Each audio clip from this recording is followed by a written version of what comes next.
Zogamba. And for the second accused person, I'll be appearing together with Dunstan Umari. I'm present, Your Honor. Samuel Otara Arama, Kennedy Begi Onkoba. In count 1, you have been charged with conspiracy to defraud contrary to section 317 of the Penal Code. Particulars are Mr. Samuel Arama and Mr. Kennedy Onkoba on diverse dates between 3rd August 2015 and 11 August 2015 at a known place in Nakuru County with others not before court by means of disposing him of Plot Nakuru Municipality, Block 6/95 within Nakuru County, fraudulently and deceitfully pretended that you are then carrying on a genuine business of land transfer of Plot Nakuru Municipality, Block 6/95 within Nakuru County, and that you had capacity to transfer to Samuel Otara Arama by means of entries inserted by you in the Nakuru Lands Office with card register records. Samuel Otara, true or not true? Kennedy, true or not true? Samuel Otara Arama, on diverse dates between the 3rd August 2015 and 11th day August 2015 at a known place in Nakuru town within Nakuru County with intent to defraud the property of Mr. Ahmed Muhammed Nisar, purporting to have been signed by Mr. Yusuf Mustafa Ratemu. True or not true, Mr. Samuel Arama? Count 3, knowingly uttering document with intent to deceive contrary to section 357, subsection B of the Penal Code. Particulars are on 9th day of February 2016 or thereabouts at Chiefs Plaza, ESCC offices in Nakuru town within Nakuru County in the Republic of Kenya with intent to deceive, knowingly utter the land sale agreement to the Ethics and Anti-Corruption Commission investigators, namely Mr. Augusta Meka and Ms. Farah Nyambok, purporting the same to have been signed by Mr. Yusuf Mustafa Ratem Urban Development in Nakuru town within Nakuru County in the Republic of Kenya, being a state officer to which the Member of Parliament, Nakuru West, willfully procure the issuance of certificate of lease and registration of transfer of lease of Plot Nakuru Municipality Block number 6/95 to yourself by false pretenses, purporting to have purchased the said plot from Mr. Yusuf Mustafa Ratemo on 3rd August 2015. True or not true? Count 5, Mr. Samuel 2015 at the offices of the Ministry of Lands, Housing and Urban Development in Nakuru Town, registration and issuance of a certificate of lease of Plot Nakuru Municipality, Block 6/95 to yourself, purporting to have purchased the said plot from Mr. Yu. You have been charged with knowingly misleading an investigator acting under the Anti-Corruption and Economic Crimes Act number 3 of 2003, contrary to section 66, subsection 1, B, as read with section 66, subsection 2 of the Anti-Corruption and Economic Crimes Act number 3 of 2003.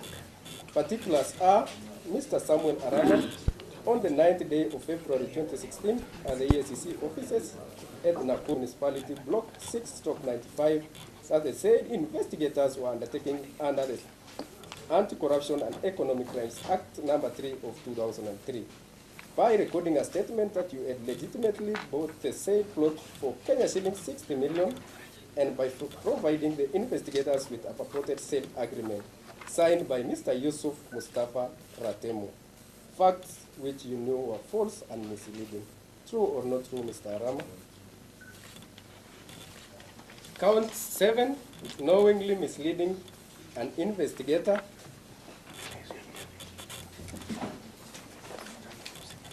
May it please, Your Honor, my name is Nyaundi. I'm coming on record for the Your Honor.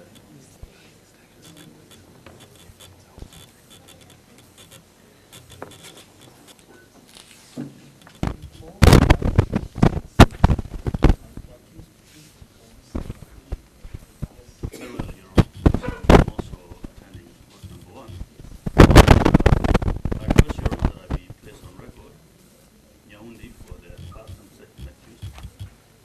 together with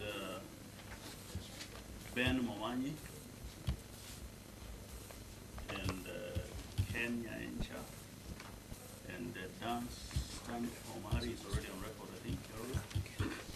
I'm informed that the state wishes to oppose the admission of the accused persons into bail. Your Honor, Mr. Ogamba and Mr. Nyaenja will make substantive submissions on that issue. As you release me kindly to attend to the court. Very good morning to you.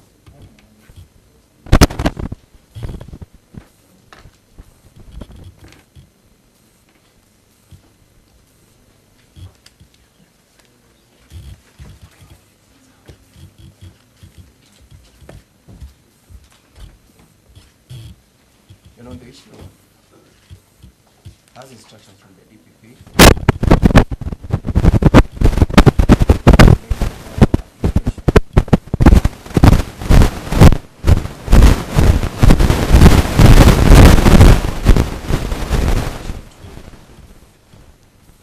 the oral application, we have filed an affidavit sworn by Mr. Augusta Meka Kolela. Augusta Meka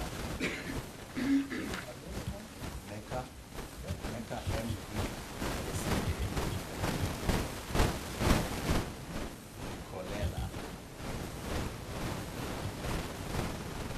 Your Honor, he is the lead investigator in relation to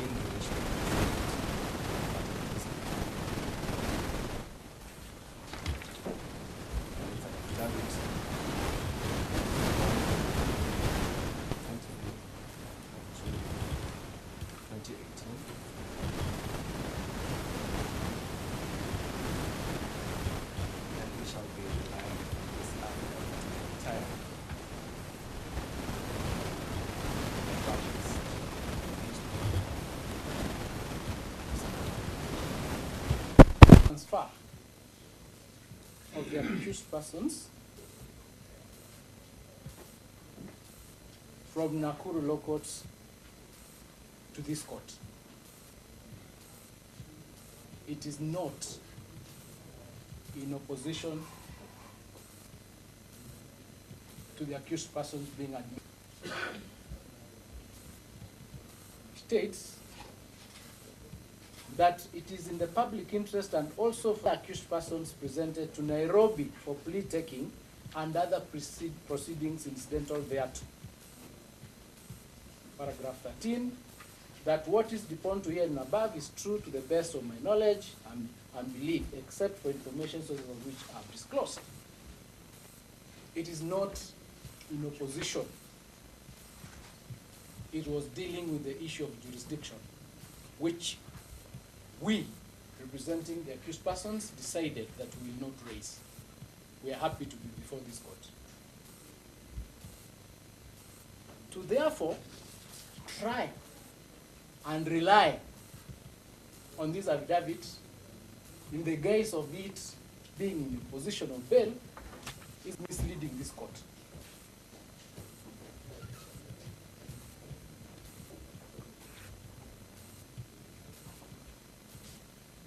Your Honor, the DPP, under Article 157, sub-Article 11, is under duty to operate within the Constitution and within the law. In fact, that sub-Article 11 states, in exercising the powers conferred by this article, the Director of Public Prosecution shall have regard to the public interest, the interests of the administration of justice, and the need to prevent and avoid abuse of the legal process. You are being told that this affidavit is made in opposition, but it is not. That is abuse of the legal process by the DPP. A position that he knows or should be made aware of, that is under law to operate within the Constitution.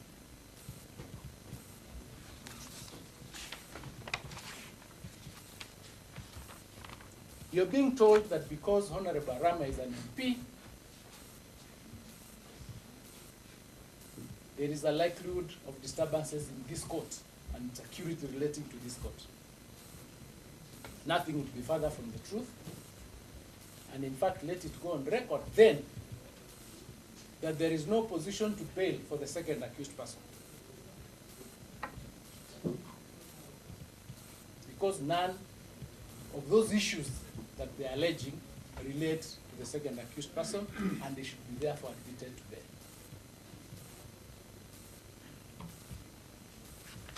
Your Honor, the right to bail is stipulated under Article 49. Subarticle 1, subarticle H. And it states,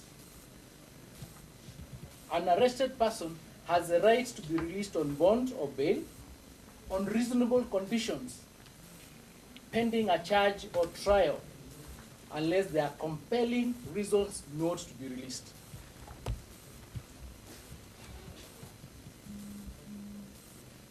Other than suppositions and imaginations and allegations of the DPP, no compelling reasons has been stipulated before you. No affidavit stipulating the compelling reasons has been given to you.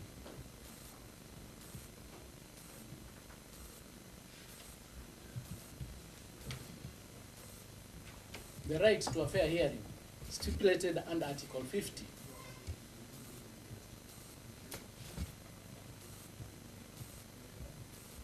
Is clear that these accused persons are presumed innocent until the contrary is proved.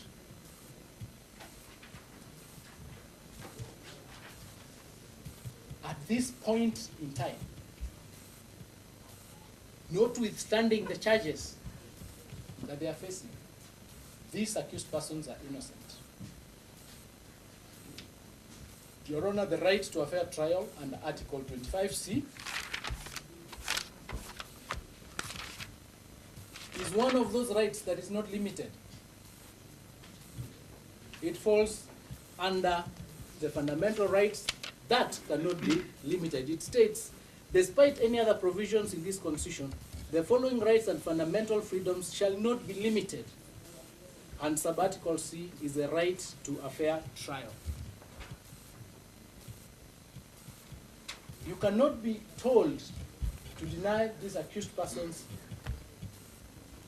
the right to bail on allegations, wild allegations that are coming from the bar.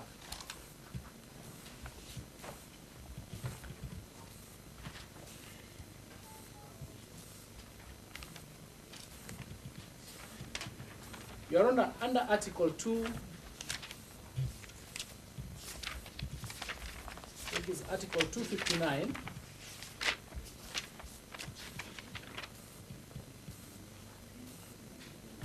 you are required to interpret the provisions of this Constitution, Article 259, subarticle 1b. The Constitution shall be interpreted in a manner that advances the rule of law and the human rights and fundamental freedoms in the Bill of Rights.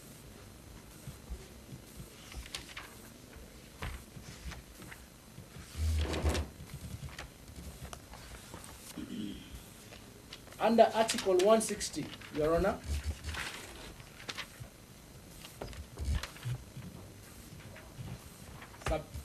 sub-article 1, 160 sub-article 1, in the exercise of your duty as a judicial authority, you are only subject to this Constitution and the law, and no other matters shall be taken into account when you are discharging your duties.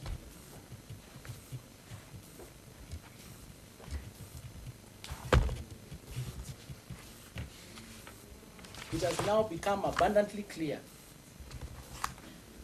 that the DPP does not think that accused persons have any rights. that because charges are preferred upon them, they should remain in custody. We are being told a blatant lie that these charges are serious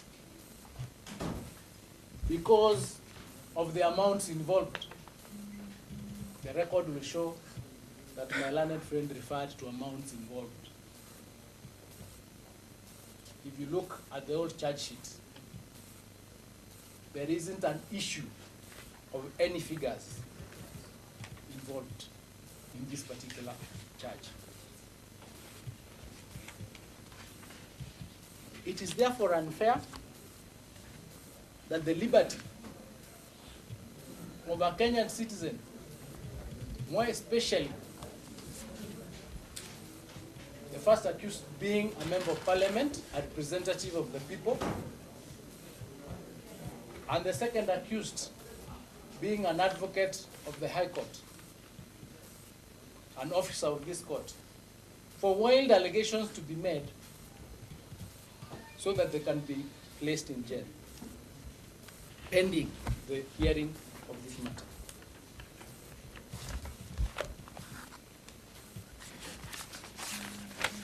Even Your Honor, on the issue of the attachment that relates to alleged youths who went to the police station.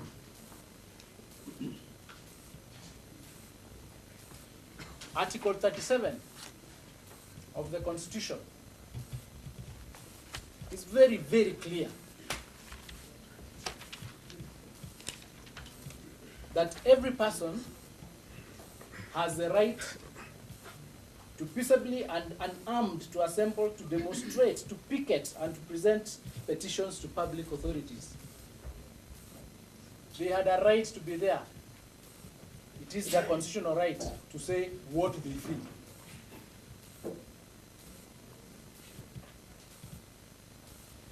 The DPP seems to differentiate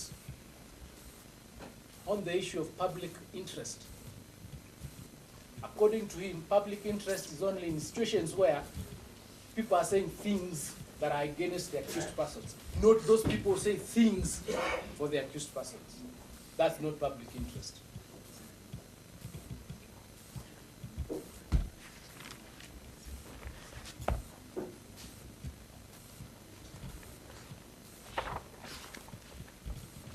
Your Honor, I have a list of authorities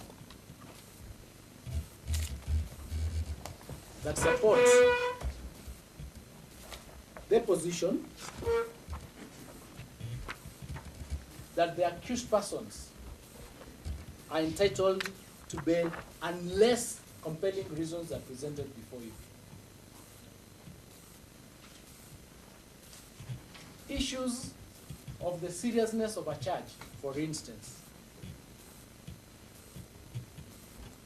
at this stage cannot be verified, in the sense that no material has been placed before you to show the evidence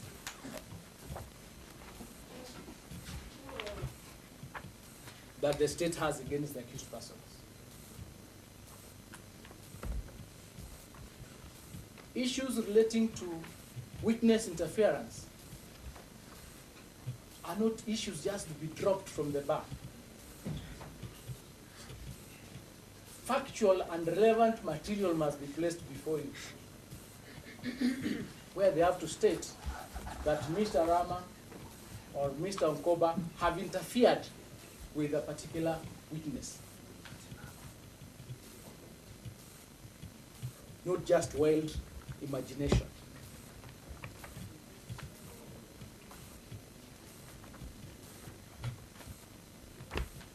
In the case of Christopher Ndaradi Murungaru, I'll not go through all of them, Your Honor. I'll just point a few because you have them and you know them, you go through them.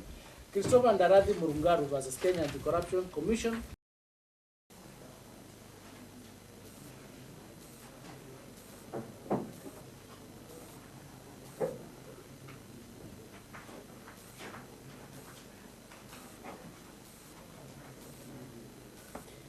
Mr. Ringu? Yes, Jana, we have no objection to that. we shall facilitate for them. ESCC shall supply all the documentary evidence that they rely on that. Plus all the statements. After how long? Can give us a week's time of preparation of the Within one.